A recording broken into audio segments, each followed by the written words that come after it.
देशावर चक्रीवादळाचे सावट. महाराष्ट्रासह 24 राज्यांना अतिमुसळधार पावसाचा इशारा. महाराष्ट्रासह आज 24 राज्यात मुसळधार ते अतिमुसळधार पावसाचा अंदाज वर्तवण्यात आला आहे. भारतीय हवामान विभागाने पुढील काही दिवसांसाठी दक्षिण, पश्चिम, पूर्व, मध्य भारतासाठी अतिमुसळधार पावसाचा अंदाज वर्तवला आहे.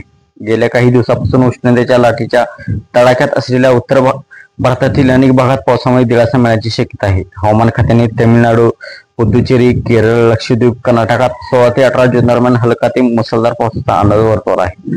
गुजरात, गोवा आणि महाराष्ट्रात 16 ते 22 जून दरम्यान हलका ते अतिमुसळधार पाऊस पडण्याची शक्यता वर्तवली आहे. मध्य प्रदेश, छत्तीसगड, पश्चिम बंगाल, बिहार, झारखंड, ओडिशा आणि सिक्कीम मध्ये पुढील 3 दिवस मुसळधार पावसाचा इशारा देण्यात आला आहे. मध्य प्रदेश, झारखंड, बिहार आणि छत्तीसगडमध्ये आज वादळी पावसाची शक्यता आहे. उत्तराखंड, पूर्व उत्तर प्रदेश, जम्मू काश्मीर, लडाख, हिमाचल प्रदेश, पंजाब, हरियाणा, पूर्व राजस्थान, पश्चिम उत्तर प्रदेश आणि पूर्व उत्तर प्रदेश येथे 3 दिवस मुसळधार पावसाचा अंदाज वर्तवला आहे. चक्रीवादळामुळे धोका वाढला. 3 दिवस अतिमुसळधार पावसाचा इशारा हवामान खात्याने दिलेला आहे.